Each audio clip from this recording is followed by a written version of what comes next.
3.5 मुहूर्तांपैकी एक मानल्या जाणाऱ्या अक्षय तृतीयेच्या निमित्ताने नांदेड जिल्ह्यात आजपासून शेती कामांना शुभारंभ करण्यात आला। ग्रामीण भागात सकाळपासूनच शेतकऱ्यांनी आपल्या शेतात हजेरी लावत मशागतीची कामे सुरू केली।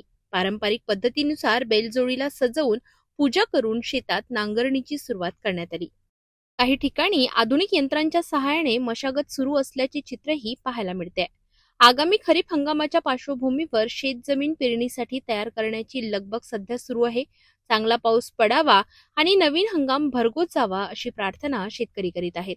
अक्षय तृतीया हा सण शुभारंभाचे प्रतीक मानला जातो, ज्यामुळे या दिवशी सुरू केलेले काम अखंड आणि यशस्वी होईल अशी श्रद्धा शेतकऱ्यांमध्ये दिसून येते। पारंपरिक श्रद्धा आणि आधुनिक शेतीचा संगम करत शेतकरी नव्या हंगामाकडे आशावादी नजरेने पाहत आहेत। अक्षय तृतीयेच्या शुभ मुहूर्तावर सुरू झालेल्या या शेती कामांमुळे नांदेड जिल्ह्यात नव्या हंगामाची सकारात्मक सुरुवात झाली आहे। आता सर्वांचे लक्ष लागले आहे ते चांगल्या पावसाकडे।